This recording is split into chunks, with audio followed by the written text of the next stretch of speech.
Alright, I'm going to show you how to take off this battery rack, the battery, external battery, the internal battery, and the motherboard. Basically strip it down once you've got to the point where it's beyond repair. So what you're going to do is a 10mm nut on this side, down at the base, pull those off. There's these little cap nuts. There are going to be some washers underneath. You can see there. You want to kind of hold on to those, maybe keep a stockpile of them. The best thing to have is probably something to put them in and organize. What we do after that is we flip it over, and here on the front side you'll see two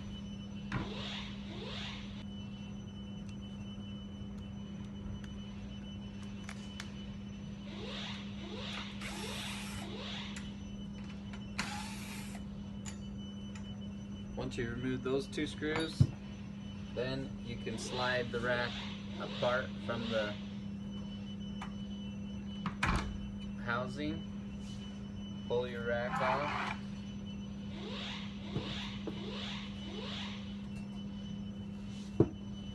then you can get to your external battery. These two ports right here. You'll pull these rubber plugs out. You can pinch and remove them with a pair of needle nose pliers. Then down inside you'll have two nuts or screws.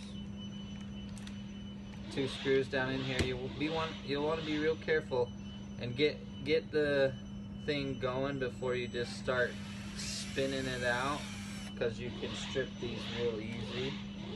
They're a security screw, so you're going to want to have the correct bit for that. So once you've removed those two screws, you can pull off the external battery. This is what the screw looks like here. You're going to want to make sure if you ever put it back in that you have that extra little washer there. It can bottom out on these racks going in too far and kind of hold away, and your battery will remain loose when you put it back together. Then from there you're going to go ahead and remove these three screws on this particular rack. This is the same thing that we see quite often. This is bent away from the tubing. So then you're going to remove here, here, here,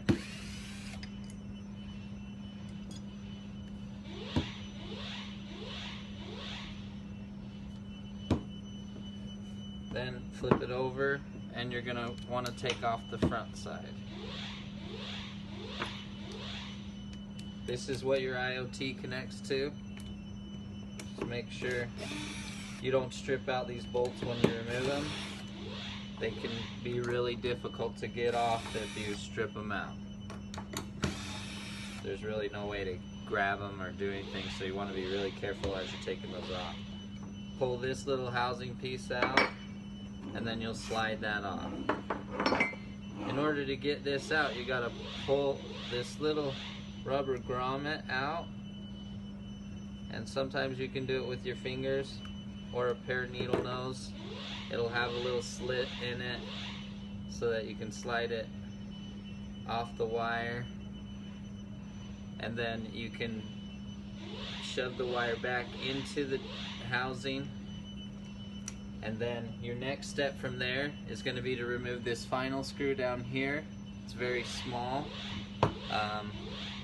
but it hides underneath the battery pack.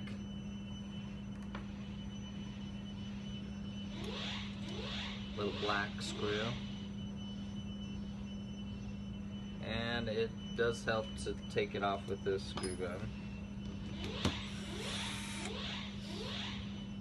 That's what it looks like there. Then go ahead, and inside you'll see you might not see in the video, but there's down inside there, you can use a pair of needle nose pliers opened up like this. I like to use the little longer pair than this, and then you can stick it into the holes and twist and pop it free. They do make a special tool for this, but we don't have it at the moment, so you can use a pair of needle nose pliers for that.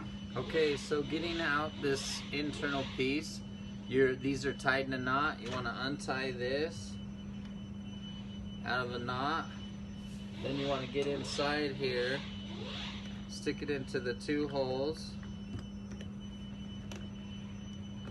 like so, and then you'll twist and line up this little groove. It's very hard to see, hopefully you can see it.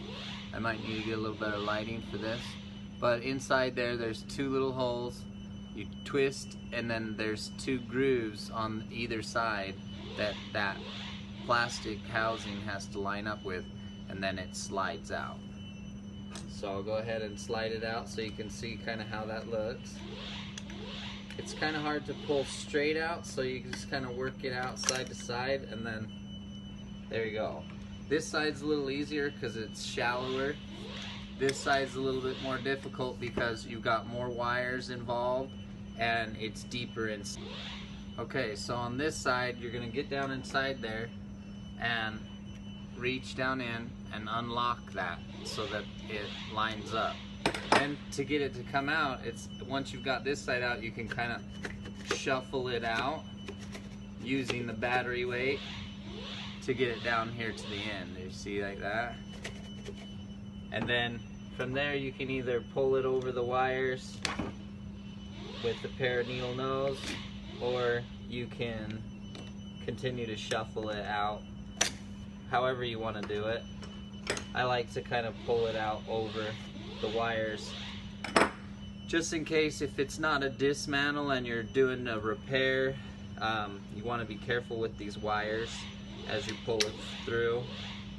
They're all kind of staggered, so it should pull off fairly easy, but that's what you're getting at. This is the rubber housing, and it has a hard plastic housing. This is what turns and locks everything in. Alright, then after you get it like that, you're going to go ahead and just slide the battery pack out of the tubing.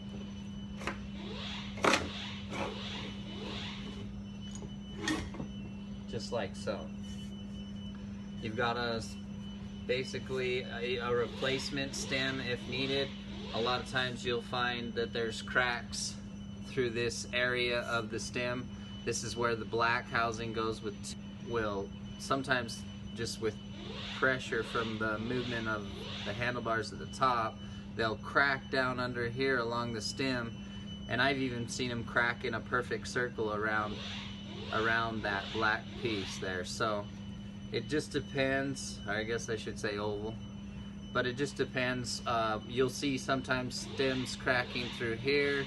If you have tightened it up with these two bolts and these two bolts the best you can, and it's still wobbly, if you've checked your undernut underneath the little rubber, which almost looks like a spring, then chances are you've got a cracked stem.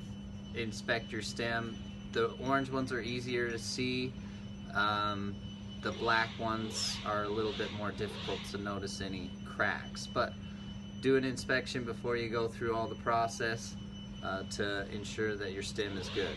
Okay, I've left this charging for a little bit.